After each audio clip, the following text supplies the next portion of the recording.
than you are in Australia right now. You're talking NBA basketball. You're talking great teams. You're talking great individual players. Takes it off, and there's number 23, and of course Johnny goes nuts. So I'm getting goosebumps thinking about it now. I just tried to go out there and play my game. I have no idea what you're talking about, Adam. I don't like anybody. I'm not a people person. Strand, you make the pass, yes. Christian, can you catch the ball? Yes. All the stars were aligned and all the muscles fired at the right time, and I was able to get off the ground and throw one down. I was saving that as a surprise for you. And now, introducing your host for In All Airness, Adam Ryan. Welcome to episode 13. Thanks for joining me. Go to inallairness.com for show notes and plenty more features. The social hub for the podcast is facebook.com/inallairness. If you haven't already, please like the page and join the growing community of fans. Add the podcast to your RSS feed or iTunes so you never miss another show. It's also available on Stitcher, BlackBerry, Player FM, TuneIn Radio and numerous other podcatchers. I love hearing from listeners. On either site, you can send voicemail comments or questions. With your permission, I'd love to include your feedback on future episodes. You can follow me on Twitter @inallairness. My guest today played 2 years at the University of Cincinnati, where he helped lead the Bearcats to the Final Four and Elite Eight, respectively. His path to the NBA, where he was an 11-year veteran of the league, is a story in itself. He's also on the short list of players who were teammates of Michael Jordan, Scottie Pippen, and Magic Johnson. Corie Blount, thanks for joining me. No problem. Thanks for having me. I appreciate it. Now, Corie, growing up, your story is certainly far from the norm. Can you please talk about being raised by your great-grandmother and how your early years differed from kids of a similar age? Well, like you said, I was raised by my great-grandmother, and, being raised by my great-grandmother, it allowed me to kind of, during my adolescent age, to do a lot of things besides what I was probably supposed to do because of where I grew up at in Los Angeles, California, and in Monrovia at the time. It was a real gang situation, and the drug situation had really took up on the scene real strong. So we were allowed to hang out, and she did the best that she could for me to get me to stay focused and stay out of trouble, in which I wasn't a bad kid, but, when you're in that environment, you seem to get caught up with what around you. So, I did pretty much what the typical kid in my neighborhood did, and I was just hang out, and I took upon the game of basketball my junior year, tried out for the team, and ended up not making it because I ended up getting into a situation with my coach. And when they fired him, another coach came to the school my senior year and convinced me to try back out for the team, and that's pretty much where my basketball really started, where I was able to achieve a certain level of success by playing my senior year under Coach Mel Sims. So my great-grandmother, she really didn't know what I was embarking myself on. I always kept my grades up, so I never had no problems with being eligible, but I didn't really have the opportunity to play basketball at an early age or any organized sport. So when I ended up going to try out for Coach Sims my senior year and making the team, it was a different situation for me because I hadn't had the privilege to play before, especially organized ball like that. So that 1 year I ended up having some success, and I averaged about 12 points, and I was the leading rebounder on the team and the second leading scorer on the team. So from there, that was my first interaction with basketball. Sure. Good start, particularly with limited exposure to the game prior to that. Before that, it was just pickup ball, man. I would play in my neighborhood and play at the parks and play at lunchtime. So never really had no solid coaching until, like I said, I tried out my junior year and didn't make it. So Coach Sims came and convinced me to try it again, and that was my first time getting introduced to quality coaching, and it seemed like someone who really cared and wanted to make a difference in my life. So I bought in early enough, and he was able to, see that I had a little talent at the time, and he was able to nurture it, and, I ended up finishing school and going on to college. Following high school, where you said you played for Monrovia, your path to the pros was far from ordinary.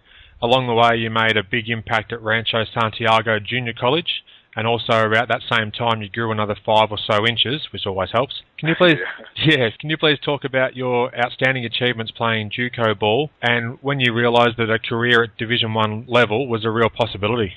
Oh man, that's the story right there, because we were in. Coach Sims was always telling me after I finished school that when I finished school, he was going to take me to junior college. And at the time, I really didn't understand the difference from D1 to a junior college or any other higher levels of education because, no one in my family really pushed us to go to college. It was just simply once you graduate out of high school, you get a job around the neighborhood. So that opportunity never really was something that I really aspired to do until Coach Sims had introduced me to the possibilities of even thinking on that level. So after my senior year, I ended up falling short. I didn't graduate on time, and he was asking me, "Well, are you gonna finish your classes so you can graduate?" I ended up needing to take a algebra class, and I didn't take it, and that's what stopped me from graduating. So I was 3 credits short.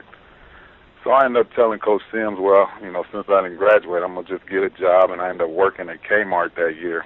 But the year before that, the leading scorer on that team that I played on was a guy named Byron Jackson. He was a junior, so this was his senior year. At the end of his senior year, Coach Sims was pretty much going to do the same for him that he was doing for me, and that was just to take me around the different junior colleges and try out. So he called me one day and said, Corie, I'm getting ready to take Byron around to these different schools. Would you like to go with us? And at first I told him no, because I was, doing my thing, working and hanging out with my friends and stuff like that. So he had Byron call me. And Byron called me and said, man, I want you to go with me, man, because then it'll give me an opportunity to play on the court with somebody I know, and it'll be a good experience. So he convinced me to go with them to try out at these different colleges. Well, the first school we were going to was going to be Riverside Junior College, and that was about an hour-and-a-half ride from where we lived. So Coach Sims came and picked me up that day, and the whole plan was just for me to go down there and play with Byron and kind of help him look good, so to speak. So we got in the van, and we were sitting in the van for like 20 minutes, and we were headed to Riverside, and the traffic was ridiculous. I was getting frustrated. I told Coach Sims, this isn't going to work. We've been sitting in this van for almost 20, 30 minutes, and we haven't moved. So he said, okay, well, let me try something else. So he ended up pulling off the highway and called his buddy down in Santa Ana by the name of Dana Padgett. And when he called Coach Padgett, he got back in the van and said, we're going to Santa Ana. They're having tryouts down there. And Coach Padgett said it'll be a good time for you two to come down there. So we got off the freeway and headed down to Santa Ana College, which I wasn't too familiar with, never really even heard of the school. But, like at that time, I was just going to promote my buddy and help him look good. So we ended up going down to Santa Ana Junior College, and when we walked in the gym, it had to be about 50 to 60 kids trying out in front of all these different junior college coaches and different people from the school. So they put us on a team, man, and it was just one of those days, when you just having everything go your way. I was running the floor, blocking shots, just rebounding and really feeling good out there. And it was almost like I kind of prepared myself for this opportunity because I had been playing a lot, pick up ball in the neighborhood.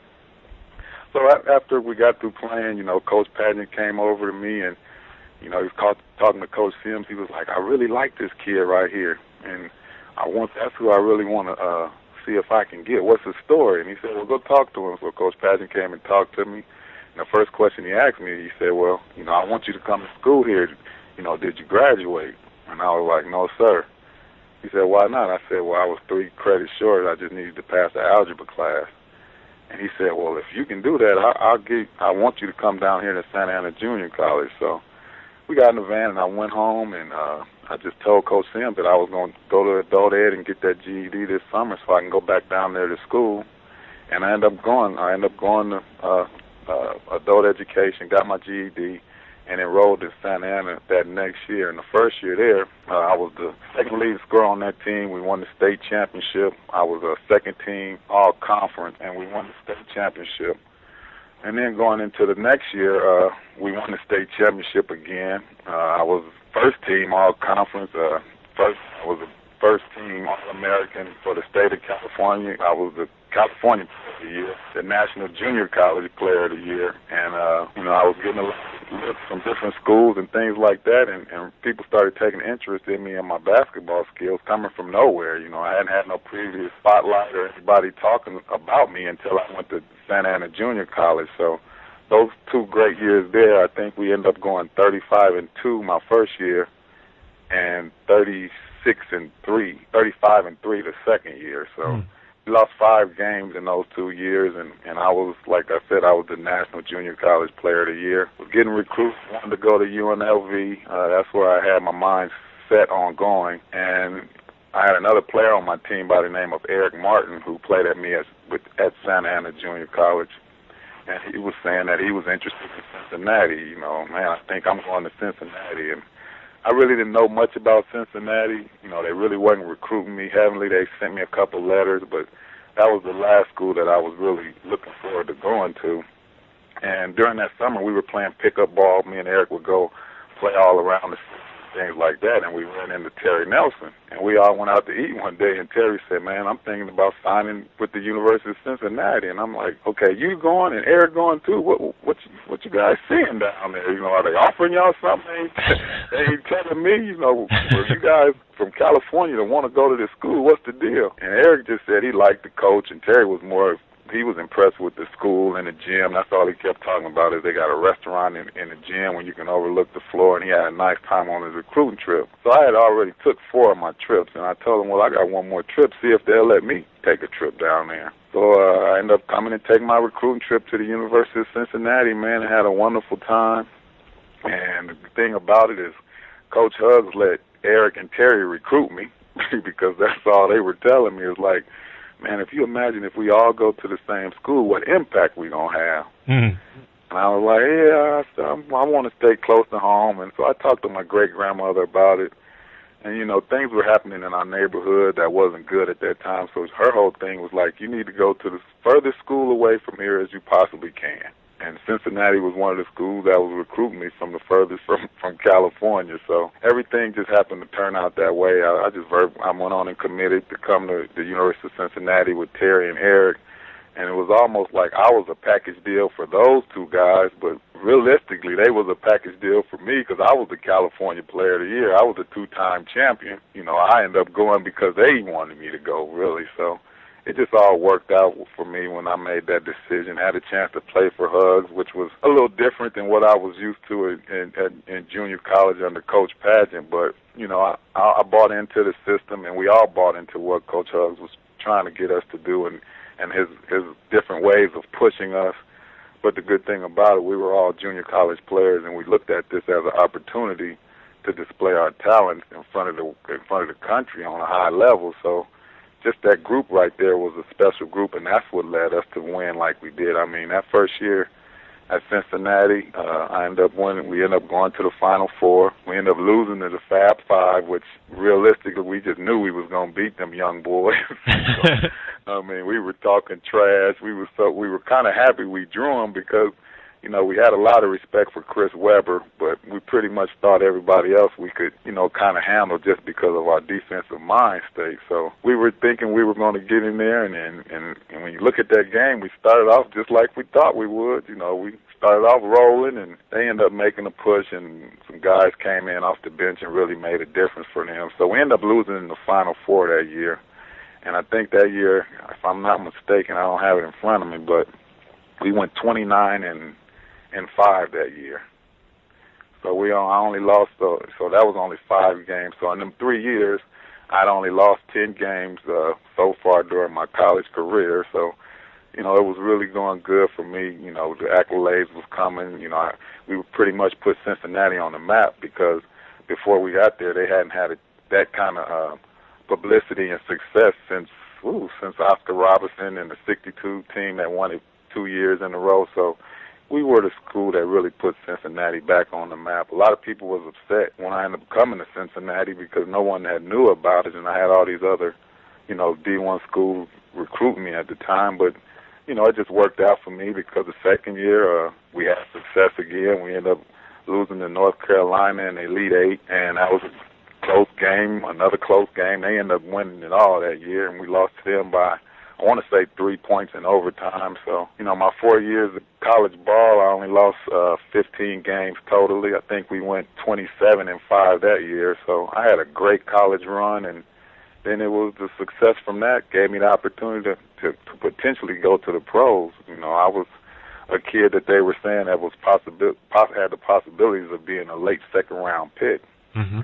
So that was, I was happy with that, just the fact that I was even mentioned to be a second-round pick. But back then, it's been changed a little bit because it seemed like they had so many camps that they wanted the prospects to go to and try out and workouts and things like that. So I ended up pretty much leaving my senior year to start training and getting a little exposure to going to all these different camps and things. So after that, it was just me really trying to showcase my talents and busting my butt. And lo and behold, I got a nice look from a few teams and got drafted. It's a great story coming up through the junior college ranks and then being able to play at Cincinnati and going up against some of the great college basketball teams of that era, particularly the Fab Five, who obviously are still very well known to this day. And also at Cincinnati, you played alongside another pro prospect, Nick the Quick Van Exel. Can you please talk about your relationship with Nick and the 2 years that you were college teammates, Corie? Oh man, me and Nick used to go back and forth, because he was from Kenosha, Wisconsin, and I was from Los Angeles. So his whole thing was Michael Jordan was the best player, and my whole thing was Magic Johnson was the best player. And we would go at it, man. I mean, Mike at that time really took the world by storm when I think back about it. I mean, he was the man, but me being a Laker fan, a diehard Laker fan, it didn't matter to me what Mike had did at that time. I was in love with Magic Johnson, Kareem, Worthy, Byron Scott, and that crew. So me and Nick would always go back and forth about that and joke and tease each other about the different teams. But we really became friends because we were both junior college players, and we came in at the same time, and we were roommates for a little while. So we really became good friends, and the whole thing that I really remember most is draft night, and right before that, Nick kind of had a feeling that he wasn't going to get drafted where he wanted to get drafted because he didn't go to too many of the workouts. At that time, his word to me was, man, I had a chance to showcase my talent all year, and they know what I'm capable of. I'm not about to kill myself going to all these different tryouts. Well, unfortunately, I didn't have that kind of leverage, so I ended up going to all of them and all the tryouts. So I ended up increasing my draft status, and his ended up dropping, and he ended up getting drafted 36th pick in the second round, and I ended up getting drafted the 25th pick in the first round. But all I can remember that night when we were together, he was just like, man, even though I didn't go where I wanted to go, I'm just thankful for the opportunity because I know once I get there, I'm going to be able to do what I do. Yeah. And he said that, so I ended up going to L.A., watching him play in the Summer League, and he would come to Chicago and watch me play in the Summer League. So we were just good friends. I mean, Nick was really the leader of that team as far as scoring-wise. And the thing, like I said, with that team, it was so special because none of us was concerned about individual accolades. We all bought into what Huggins was teaching, and we wanted to compete at a high level together. We hung out together. Usually on most teams, and I've never experienced that with no other team, that most guys do not hang with all 1 through 15 guys on the team. But that particular group, man, we ate together, we went to class together, we partied together. That was just a unique group of guys, and I think from us bonding together like that, it led to the success we had on the floor at Cincinnati. Yeah, most definitely. Now, I've got just one more question about your time at Cincinnati. You left there with averages of about 9.5 points, 7 rebounds, and 1.5 blocks a game after that second season. You've got a motivating story about your relationship with Coach Bob Huggins at Cincinnati. He pretty much gave you an ultimatum of sorts that if you bought into his style of play, as you've been alluding to, he'd be able to help your career immeasurably. Can you just talk a little about your relationship with Coach Huggins, Corie? Oh man, it was a culture shock for me. I mean, I just was not used to that kind of intensity. I had never experienced it before. And at the time, coming from where I came from, I always was told, you got to stand up for yourself. And it wasn't the disrespect that I wanted to show him, but I wanted to let him know, like, if you verbally abuse me, I feel I should have the right to verbally abuse you. And, it didn't really go well at first for a lot of us, honestly, but the thing about Coach Huggins, man, he can get on you so tough and push you to a point where you can't take it, but then the next few minutes he'll have his arm around you saying, look, this is the reason why I'm doing this. This is the reason why I want you to go, push yourself, because if you push yourself beyond where you think you can, we're going to have some success, and I just want you to buy into it and And, like I said, fortunately we bought into it, and not just me, but all the guys on the team. And we'd have our days where, it would get a little overwhelming sometimes, but that's why I say that's when the team really came together to push each other and support each other. So it took me a while to understand the method behind Coach Huggins' madness. But once I bought into it, man, it was just what I needed, because I had never been pushed that hard before, and when I thought I was giving the best I had, he was able to get a lot more out of me. The only thing I do regret from playing for Hugs is that, injuries never stopped us. I mean, if you were hurt, you played through your pain because of the fact that you were part of this team, and I think I carried that over with me a little too much to the pros.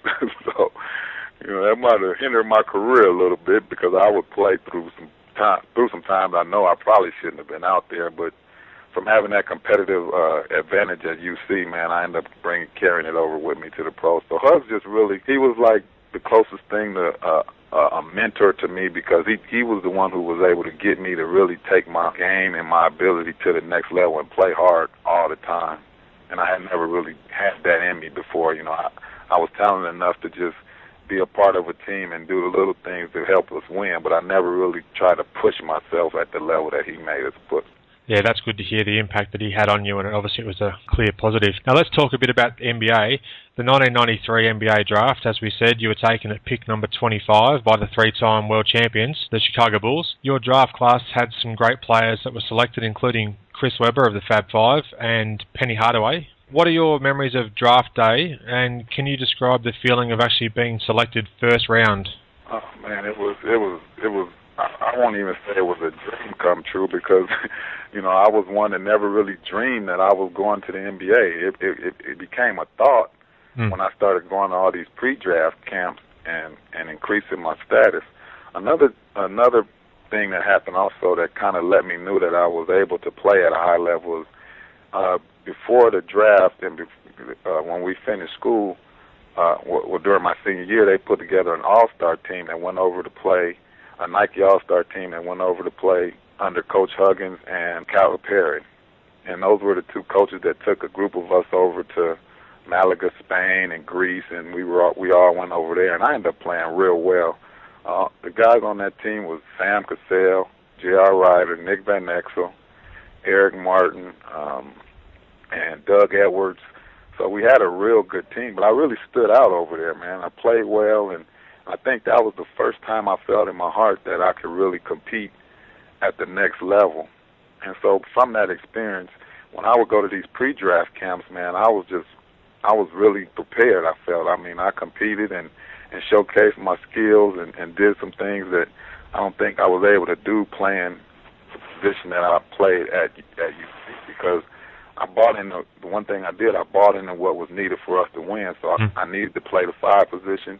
I needed to rebound. I needed to block shots. I needed to get the ball to the right people, and that's the thing I did. But in those pre-draft camps, man, I would get the rebound and take off down the court and get me a dunk or block a shot and take it down the court. So I think they were able to see, that I was more of a versatile player than what they had probably had a chance to see me play in college. So from that, I think the exposure that I was given helped increase my draft status. And I never forget it, man. I was after one of the camps, Jerry Krause came up to me and said, Corie, I'm going to be honest with you. He said, if you're around at the 25th pick, don't tell nobody else this, but we want you and we're going to try to get you. He said, we're interested in, we have another pick that we're going to use for a kid from overseas named Tony Kukoc, but after that, you are our guy and we're going to do whatever we can to get you. So after talking to him, that gave me the security that I was going to get drafted, but also went and worked out for Boston and Seattle, and I think they had like the 16th pick and the 20th pick or something like that. So I was really looking forward for one of them to even pick me, but after they didn't, I was kind of secure that the Bulls was going to get me. So I had told a few people, my agent, of course, at Mark Bartelstein, he knew, and Coach Hugs knew, but I didn't really tell my family or anything. It was just, I had everybody excited about the possibilities that I could get drafted. So once David Stern walked up there, I didn't go to the draft. Me and Nick was at Coach Huggins' house watching it. And when he called my name, man, I I just was so relieved and honored and really thought, like, wow, this is actually happening for someone who didn't start playing till their junior year and really didn't get a chance to play then. And here I am, the 25th pick of the world champion Chicago Bulls.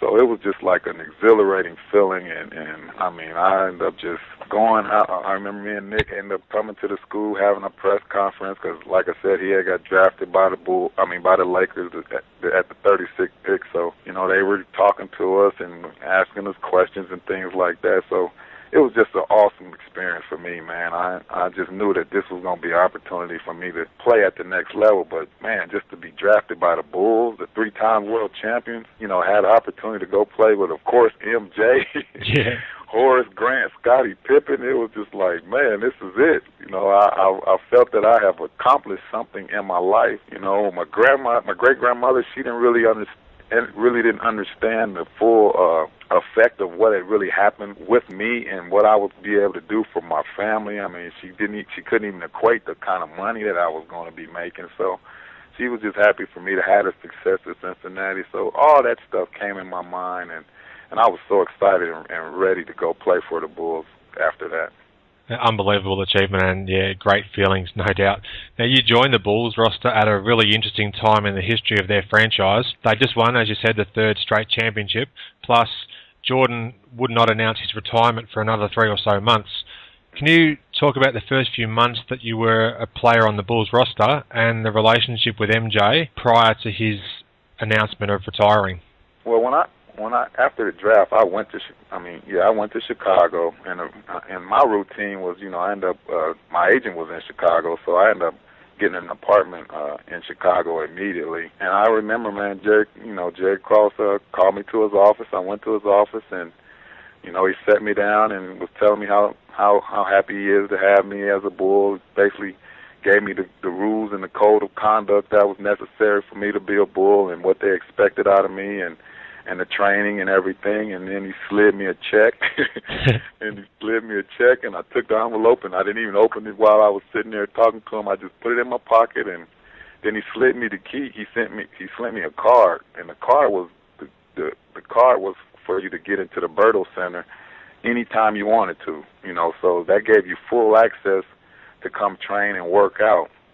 And to me, that was huge because I had never had that before. So just the fact that if I wanted to go play or shoot around at 2 or 10 o'clock in the evening or at nighttime, I would have that. So when that happened, I was just like, man, I ended up walking out of his office, opened the envelope, and saw that I had got a $50,000 signing bonus. And that's one thing I was just so happy, the fact that I had never had that much money before. Sure. And so I was a Bull. That officially made me a Bull. I stayed around and worked out, and I never saw Mike that month. Those 2 or 3 months I was there. I would always, you know, Horace was there working out, Scottie Pippen, B.J. Armstrong, John Paxson. Those guys were working out in the off season at that time, and Mike was traveling a lot. So, you know, I never really had a chance to interact with him. And one night, it's funny how things work. You know, my thing, I would always go to the gym about 10 o'clock and play Michael Jordan one-on-one, even though he wasn't there.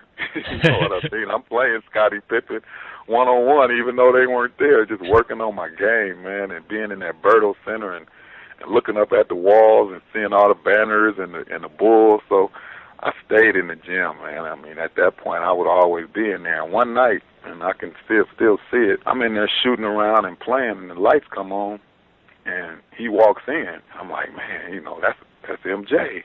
He walked in and he looked to see who was in the gym, and he saw me. He was like, hey, young fella. And I was like, hey, what's going on? He was like, oh, nothing much, man. I just came to get some shots.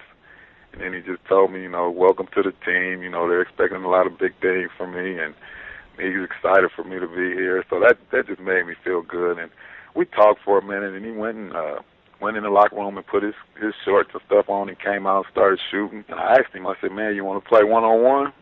And he said no. He said, I just want to get some shots. So that right there should have let me know something was up. You know what I mean? Because just knowing from what I heard, talking to BJ and Scottie and all them guys, you know, Mike was a competitor, and he'd play one-on-one, or especially to introduce somebody to the Bulls organization. But I never forget that night he just said, "No, I'm gonna just get some shots, man. I just got some things, I want to think about." And I was like, "All right." So I respected that. So I sat there and watched him shoot for a minute.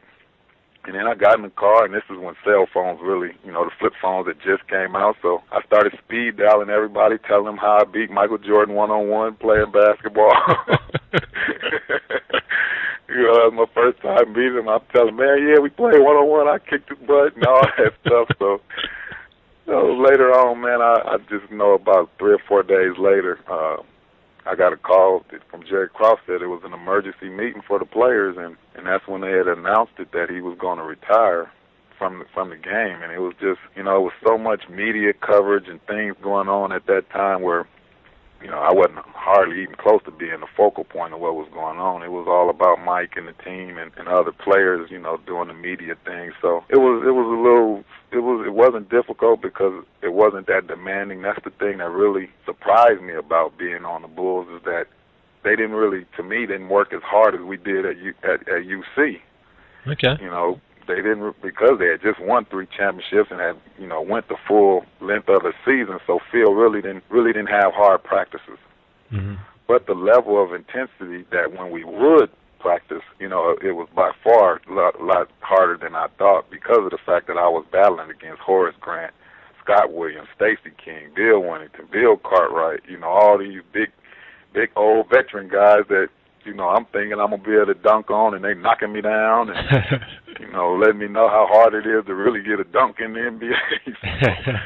So it was a gratifying experience, but at the same time it was a little tough because a lot of the emphasis was on Tony, of course, with him having the hype that he had coming from overseas and all the things that he accomplished. So that was the other part of the focus, was more on Tony's development, and they had drafted me pretty much to play behind or fill in for Horace Grant. And at the time, I just basically was told I have to develop and wait my turn. Yeah, sure. Now, I'd just like to ask you about another Australian, Luke Longley. Played with the Bulls around your time there as well. He just came across from Minnesota. How much did you have to do with Luke Longley in the time that he was at the team, and what recollections do you have of working with Luke? Man, I really love Luke, man. Luke was a great guy. Luke would help me, and I would help Luke. We would play. We would always do post drills together and spend time in the gym together, especially working out and lifting and things like that. Mm-hmm. When he had came to the Bulls, they was expecting, him to really fulfill a role as a starting center. So, Luke, he was down there in the post with us, with me, and at that time it was Bill Winnington and guys like that, where we would just have to work out together. So I had really a good relationship with Luke, man. Me and Luke would talk, and he would tell me about his experiences in Minnesota. And I ended up playing with Luke twice, to be honest. But as far as at the Bulls, it was just I was a rookie, and those guys really embraced me, because the thing I did pride myself on is I did play hard. Mm-hmm. And the thing that I also didn't really understand was that damn triangle offense. I struggled with it because I was coming from where we just played. We played off intensity. We played off effort. And it really wasn't a controlled situation the way we played at Cincinnati. And the Bulls, the triangle offense, pretty much a controlled offense that's really predicated on what the defense gives you. And it took me a while to really understand that. And I would struggle sometimes just getting in there because I'd want to do my thing. And Luke was having a little, some situations of knowing his spots and stuff. So we were able to really learn from each other and help each other learn the triangle offense and fit in well with the Bulls system. It's good to hear about a fellow Australian and just how you interacted as teammates. So thanks for that. Now, following the 1995 season, you headed west, joining the LA Lakers, where you'd also be reunited with your college teammate Nick Van Exel. The Lakers team also featured Magic Johnson, who had just come out of retirement in late January of 1996, and he played the final 36 games of that season when you joined the Lakers. Can you talk about that first year with LA and the hoopla surrounding Magic's comeback with that of Jordan a year earlier when he came back to the Bulls? Yeah, that whole transition for me from going to the Bulls to L.A. was pretty much forced by me.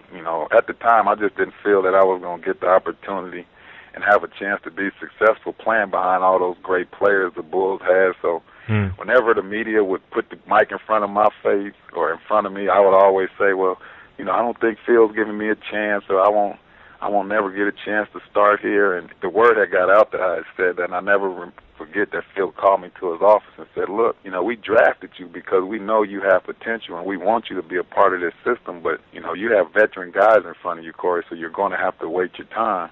Yep. And I really wasn't trying to hear that at that time. So, I kind of dug my own hole. I would go up to Jerry and say, I want to get traded, and my agent would tell me, don't go up there and talk to him like that. But I did. I wanted to have an opportunity to play. I mean, I really wanted to play. So I think I'm the only player that I know of where, unless you're Michael Jordan or somebody, where Phil and Jerry asked me, where do you want to go, Corie? Oh, okay. Yeah, I mean, they said, where do you want to go? And the reason, and he explained it to me, he said, look, we want you to be successful, so you let us know where you want to go, and we're going to do everything we can to get you there. And so, of course, I had been talking to Nick, and we had been sizing up who they had playing the 4 and the 5 position, and George Lynch and Antonio Harvey. And Nick would always say, man, if we got you, man, you can definitely come here and play in front of them dudes, man. So I was like, man, I want to come, me being from L.A. also. So Jerry told me, he said, look, man, I'm going to make it happen for you because we want you to be successful because you are one of our draft picks, and that's what you want to do. We're going to help you do it. And I'm getting traded to L.A., and, man, that was probably the most proudest moment in my life because now I really, being drafted by the Bulls was definitely something that I admired and was proud of. But the fact that I was getting ready to put on a Lakers uniform, oh, my God. That's when I knew I was somebody. I was able to come home, see my grandmother, see my family, see my friends, play with one of my best friends, play with one of the best teams in the NBA, and be a part of that whole experience. So it was just unbelievable for me to be a Laker. And I respected Jerry West and Mitch Kupchak, and I tried my best to be the ultimate professional for them. And I think that's really what kept me there as long as I did, because I wasn't putting up big numbers and I wasn't getting a lot of quality minutes later on. But the fact that I was, an ultimate professional and being a team player, I was able to play for the Lakers for 4 years. And, the thing that I do remember about the two, since you asked me that, when Michael Jordan came back, I really got a chance to know how it felt to be a superstar, because at that time I needed security.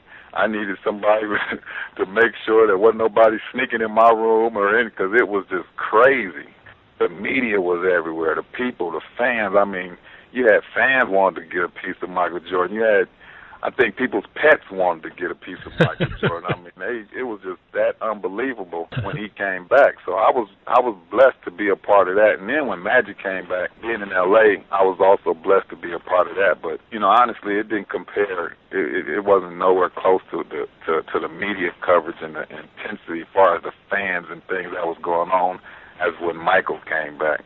But when Magic did come back, it did bring life back into the Bulls organization. I mean, we were pretty good. We were good. We didn't do probably as well as everybody wanted us, but we did have a real good team before that happened. I mean, if I'm not mistaken, we won more than 50 games, and we competed well that year. But when Magic came back, he just really brought that Laker legend status back to the organization. So the hype was there, and we all bought into it. And only thing that Magic wasn't the Magic of the old days. You know what I mean? He was older now, and he wasn't as quick as he was, but he still commanded and dominated the ball a little too much. And as young players, we wanted to get out and run, but we knew, hey, once Magic got it, we had to see what Magic wanted to do with the ball. And it was a little frustration along the way with that. You had guys like Cedric and Nick and Eddie Jones and them, would want their chance of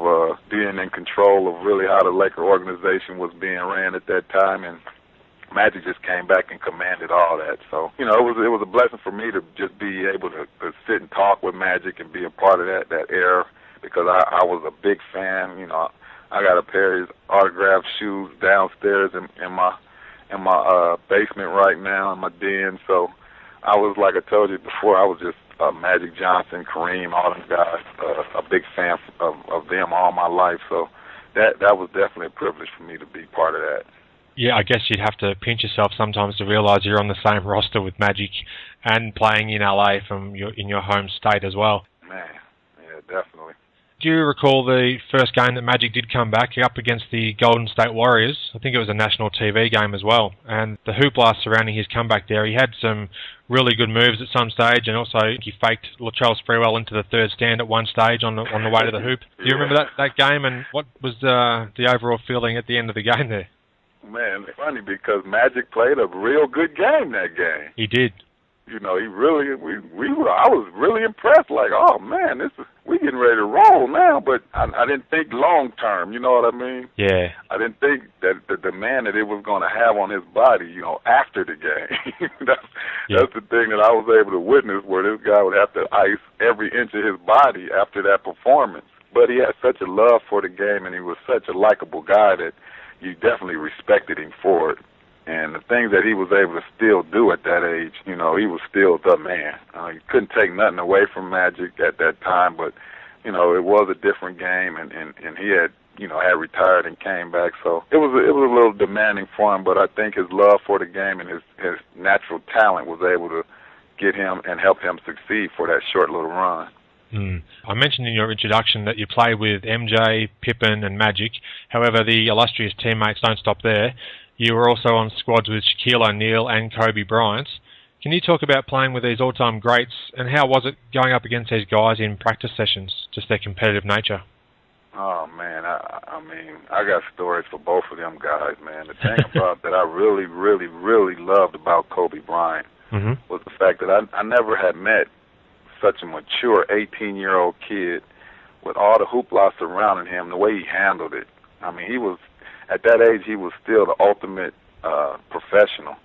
I mean, he would put his time in the gym. It wasn't no hanging out for Kobe. It wasn't no, you know, running the street. I mean, Kobe was basketball, and that was it, man. He had a definite purpose when he came to the league, and he worked on it every day. I mean, I love to tell people that, you know, before Kobe came there, we had an all-star named Eddie Jones at that position. And Kobe would compete at such a high level that it would be almost frustrating at times for Eddie, because this was a young kid who was hungry, and Eddie being a veteran, you know, he didn't think that he really needed to push himself as hard at certain times of the year. You know, the veteran guys just don't do that all year round. And we talking preseason and summer league and stuff like that. So, but this kid, man, he wanted it from day one. I mean, I can remember the first summer league that I played with him in. I mean, the kid had 36 points, and he averaged 36, if I'm not mistaken, the rest of the summer league.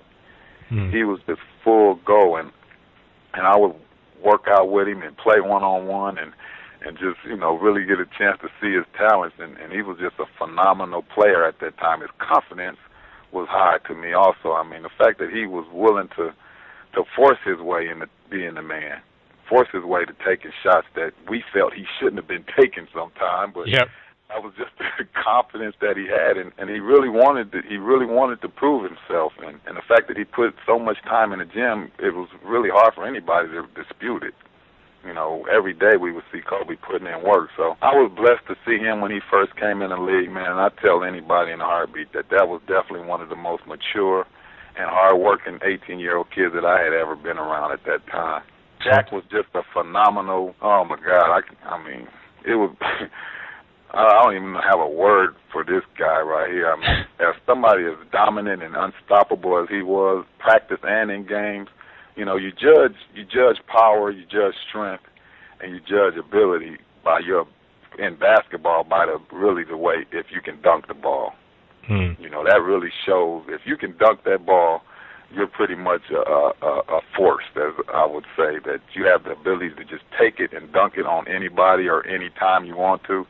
That was Shaquille O'Neal. I mean, I can remember some practice where we would go into the hack-a-shack mode and start fouling him, and, man, he would get mad. And, oh, man, it was just like if the rim didn't break, we would be prepared for it to break, because he would get frustrated and start trying to tear the hinges off the backboard from anywhere on the court. So he was just so skilled and athletic at somebody his size. And I remember I used to have to guard him and go up against him, and you do your best. And that was my really my first introduction to Shaq. But I had played against him before that, and then I also had played with him against him in the Pete Newell's big man's camp. So, but the fact that I was on the team with this guy, it really just gave me a chance to really see how hard he worked and what he was really capable of as somebody at that size. I mean, that team was really a good team also, man. That year we ended up losing when those guys came to I think Utah. But the fact that we were so competitive and athletic as a team that year, it really helped us. I really feel the team that we didn't win the championship with was better than the team that Phil won championships with, just from 1 through 12 on our bench, because we had a really good team with those two guys, and Nick Van Exel, Eddie Jones, Kobe Bryant, Elton Campbell, all those guys, Robert Horry, Rick Fox. I mean, we had a real nice team. We just ran up against a team that had a little more experience and took advantage of the time at that time. Some great insights there. Thanks, Corie, for some of those inside stories there. I really appreciate that. Now, looking back on your career, you had 11 seasons in the NBA. Is it possible to pick a moment or a particular string of games or a playoff series or whatever it may be that was your favourite memory of being in the league? Yeah, the thing that I really look back at is the opportunities that I had, and just me being who I am and the type of player that I was. I've always been a player that really bought into what the team needed, and each team that I played for needed different things from me. So I think my ability to adapt and fulfill roles, that's what enabled me to stay 11 years in the NBA.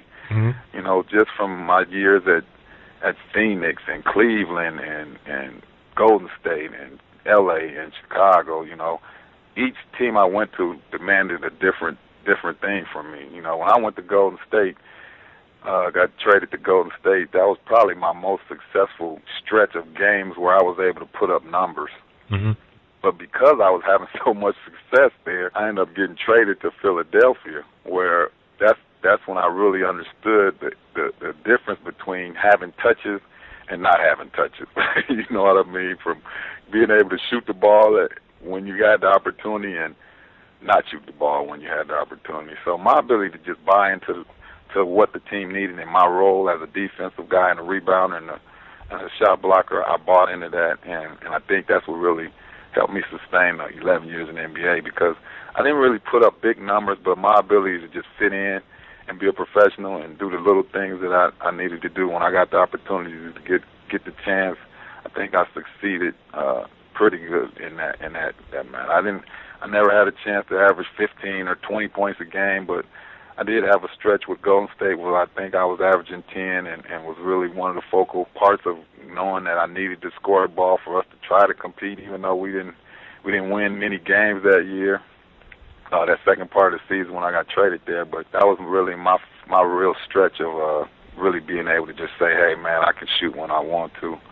And I think that just built my confidence up to let me know that, hey, I still got it. I understand totally there, and you obviously were a really good fit for various teams across your 11-year career. Now, you retired in 2005. You were an interim assistant coach at Cincinnati shortly after retiring from the NBA. How was that experience, and can you see yourself coaching at a Division I or even NBA level in the future? Man, it was a great experience, but the way it went down, it was really it was different. It wasn't like I had they just called me to say, come here and coach at the University of Cincinnati since you're done playing. I had retired and started a couple of business ventures, and at the time, Coach Huggins had a situation with a DUI, and at the time the school was really looking to get him out of the school and pretty much get him away from the program. And at the time when they were talking about it and doing it, I was upset, and a lot of the former players was upset. We didn't want to support the program just because of the way they was treating Coach Huggins. And I was in Los Angeles, man, and I got a call from Coach Huggins, and he was like, hey, big guy. I'm like, hey, Coach, how you doing? I'm seeing what's going on, man. I'm supporting you, praying for you and all that. And he was like, oh, thanks, but I need a favor from you.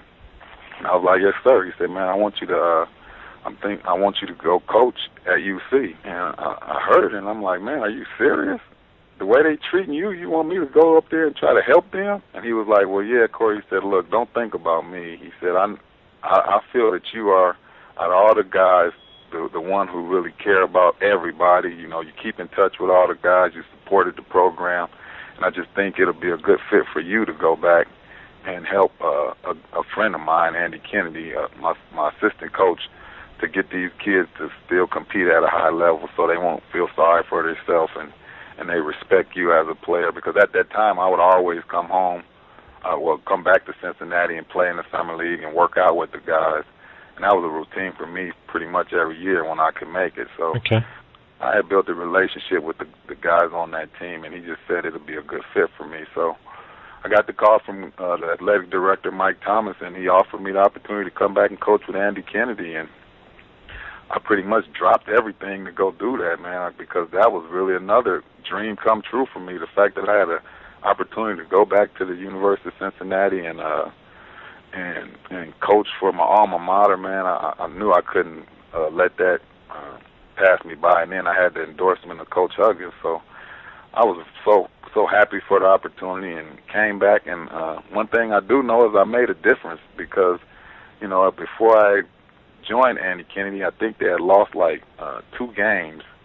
And I went and watched one of the games, and it was against Memphis. And at that time, Memphis was one of the best teams in the country. Mm-hmm. And I saw the way that those guys competed. So, you know, once they announced me as coach, you know, I just had a meeting, and I brought all the former guys into the locker room and had them talk about the passion and the pride that we had and the way we played and how much we cared about the university, and that these guys, you know, shouldn't feel sorry for themselves. The fact that Coach Huggins is gone, you know, they need to do what they need to do to support their legacy and help the school still maintain that basketball tradition. So, you know, the guys embraced me, man. I had a good rapport with Eric Hicks and Armin Kirkland and James Flight White and all them guys. They respected me. So, I mean, we went on a 15-game winning streak after I got the job.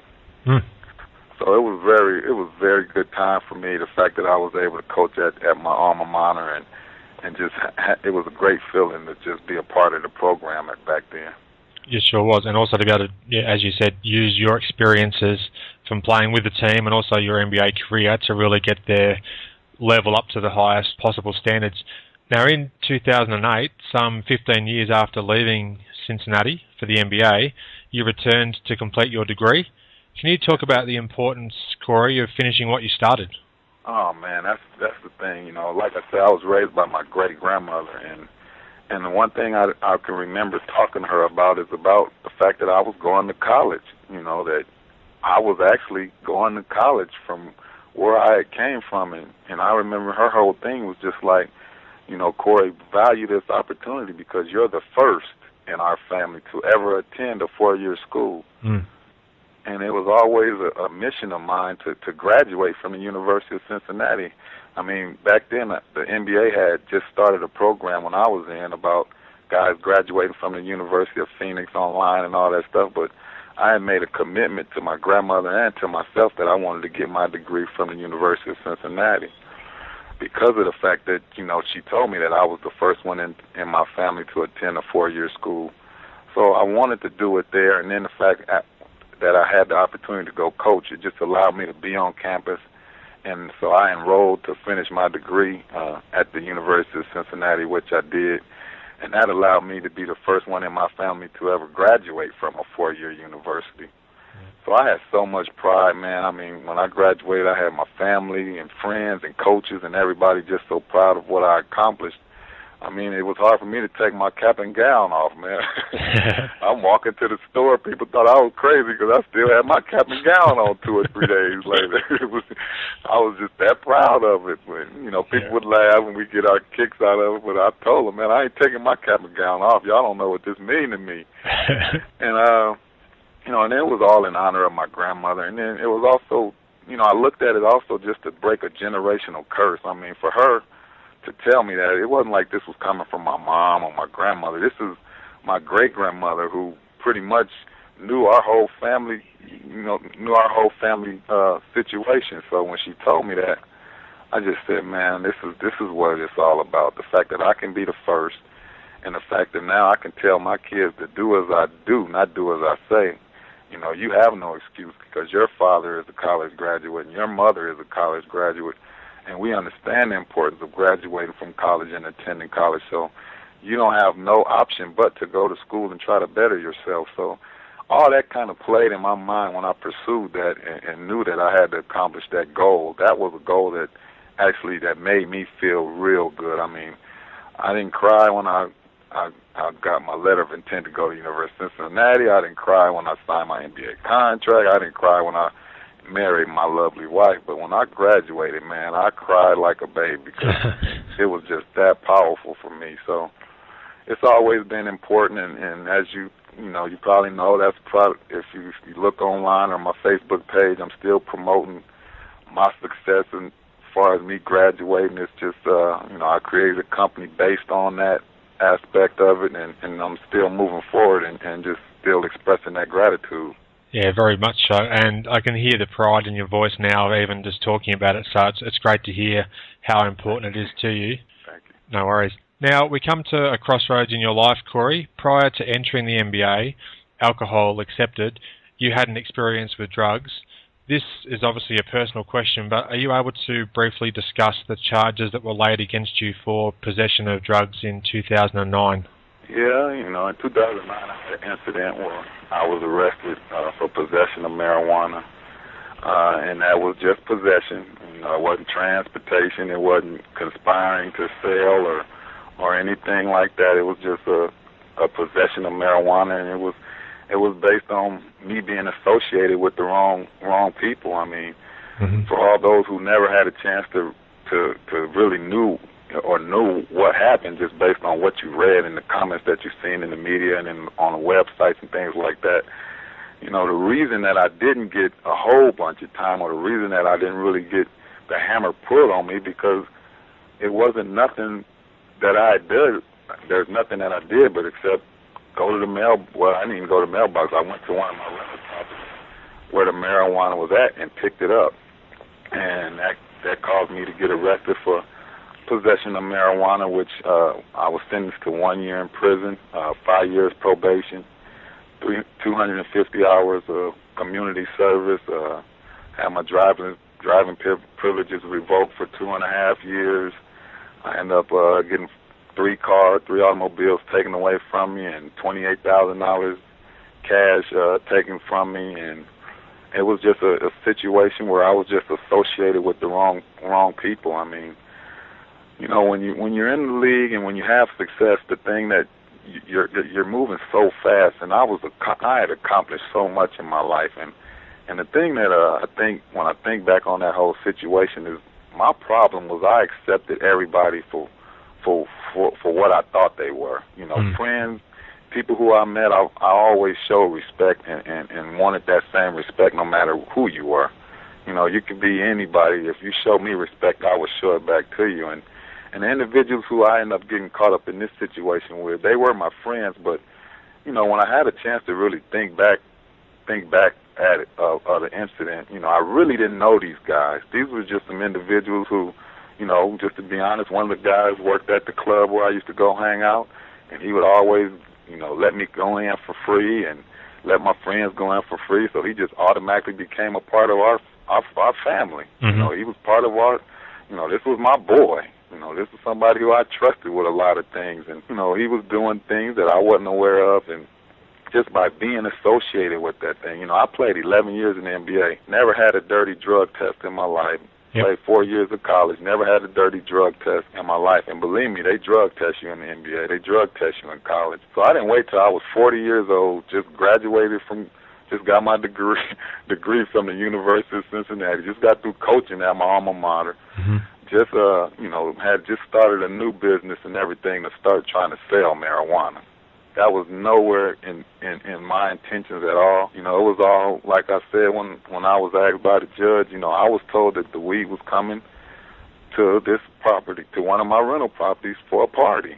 I did not know it was that much. It didn't look like that much, but hey, I ended up being the one to pick it up. So it was hard for me because I wasn't forced to do it. No one pulled my arm, but I ended up getting caught up in the situation. So the fact that I ended up doing that, man, it was just amazing to me. I never had a chance to really reflect back on who I was because my life was just, I was being blessed in so many ways. You know, everything was going good for Corie Blount. My wife, I had a beautiful wife, family, you know, respected in my neighborhood, had always been a charitable guy, running camps, giving back to the community.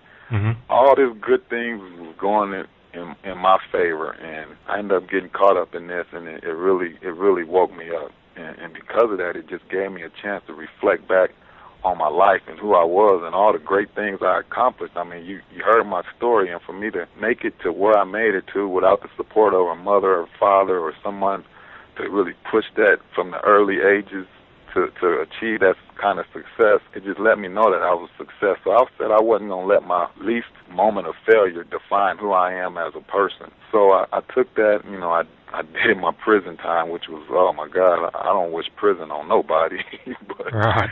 Because it was definitely a rude awakening. But thank God, the fact that, like I say, I've always been able to adapt. Mm-hmm. And the fact that I was able to adapt in that situation, I was able to go through there unscathed, didn't have any problems. And a lot of the guys respected me because what I had done for the University of Cincinnati. Yeah. You know, they knew who I was. They knew what had happened. You know, they couldn't believe I was in there on possession of marijuana charges anyway. So, you know, I was shown a lot of respect in the prisons, man. And by them showing me respect, you know, I gave that same respect back and tried to help guys and mentor guys. And while I was in there, I was part of a lot of different organizations to inspire these guys to, you know that this is not the final result or this is the only way you can achieve success. And I ended up really picking up on a lot of books that I had never had the time to read because, you know, my life was so fast-paced. But I was able to educate myself in there and come out with a game plan. And the game plan was really based on this book I read called Think and Grow Rich by Napoleon Hill. I had never read that book before, but when I read it, man, it just inspired me. You know, I remember calling my wife and just telling her about it, and she was just like, wow, you know, you don't even sound the same, because that was the key to me to understand that, man, I am a successful individual, and I have accomplished so many things, and I'm not going to let this particular incident define me. And I had a lot of support for people who really knew me, and that's one thing I learned is the fact that when you have failure, and the people who don't know you, if they want to throw stones at your house, they can throw some pretty big rocks if they want to, because you really don't have no credibility to defend yourself. But for those who really know who Corie Blount was and know this situation was just a minor setback for me, I was fully supported while I was in there. You know, Coach hugs from real close friends, and it just showed me that, hey, when I come home, I can't associate myself and trust everybody, but I know I can make a difference in people's lives. So, you know, even though that was my biggest mistake and my biggest failure, it was probably my biggest blessing, because it really let me know what was important and how I should really try to live my life from now on. I can understand that, and thank you very much for being so open to the question and giving me such an honest answer too. That really shows what sort of person you are, so thanks for that. Oh, no problem. Now, what's your involvement with basketball today, Corie? Well, I got two sons that's playing, one in the 10th grade and one in the 8th grade. I coach, and I coach them when I have the chance, but then I work, you know, I train those guys. I'm involved in my community. I have my first big man camp here in my community this year. You know, in the past I would always go back to Los Angeles and Monrovia and have a basketball camp. So this is the first year I'm going to have it here. Still love the game, still follow the game. You know, I don't think no one appreciates the dunk better than me. I mean, if anybody in the NBA have a better dunk tape collection better than me, I sure would like to meet them, because I got dunks from all the way back from the 50s, 60s, and 70s. That's all I do is make dunk highlight tapes. I've always been admired by the dunk, and I always had the desire to dunk on as many people as I can. So that was just me, man. I love the game of basketball, and I love to be, and I still promote it in my community. So I didn't make it to this year's All-Star game because, you know, I started a new company, and then the fact that my son was playing in his last couple of high school games. He's in the 10th grade, but they were striving to make it through the tournament. So I ended up staying here for that. But If it wasn't for that, I probably would have went to the All-Star game. So I'm still a big fan and still a part of the NBA. I'm a member of the Retired Players Association. Mm-hmm. I stay in contact with those guys, and I was in Chicago about a week ago. Had a chance to hang out with my mentor, Scottie Pippen, man. I love Scottie Pippen to death, man. You know, that's one of the funniest guys and the realest guys that I ever met in the NBA, just based on from when I first got there to really encouraging me through the tough times I had. So I have so much love and respect for Scottie Pippen, and it was a privilege for me to go out and hang out with him a couple weeks ago and just saw Bill Wennington. So it was just a good feeling to see those guys. And even though, you know, I had some adversity, the fact that they embraced me and happy to see me, it was just a good feeling because I hadn't seen those guys since the incident. So I'm still involved with the game of basketball heavily. Oh, that's excellent to hear. And I had Bill Wennington as a guest. He was the first guest on my podcast. He was very generous to give up his time to some unknown guy here in Australia. But I chatted to him for about an hour as well, and I've already held you up for an hour now chatting to me. So you've been super generous with your time, and I really do appreciate it. Man, I love this, man. You know, when I first followed you on Twitter, or you get me on Twitter, I'm like, hey, we got another wacko trying to get my Social Security number or something. But you know, you stayed persistent, and then I went and looked on your site and saw the podcast. Like, oh, okay, well this guy's legit. I'm gonna have to give him a call. I really enjoyed Cliff Robinson's interview, and I played with Cliff in Phoenix. So Uncle Cliffy, man, I had a great time playing with him and seeing him do what he do. So so that's what made me say, man, I'm gonna get in contact with this guy so we can do this podcast. Oh, that's great. I'm really pleased to know that you've listened to a couple of past episodes, and I'm glad that you did persist with my persistence. So it's been a real honour having a chance to chat to you, and love to be able to reach out and one day actually speak to Scottie Pippen, but I know that might be just a pipe dream. You never know. Yeah, I'll work on it. When I go to Chicago, I'm glad I think it'd be good for him, too. The fact that, you know, we'll use Luke Longley's name in that same equation. Maybe that'll put a little more emphasis on him wanting to be a part of it. Oh, that'd be fantastic. And when I did speak to Luke, he also talked very highly of Scottie as well as his favourite teammate. So it's clear to see the impact that Pip has had on many players across his wonderful career. Yeah.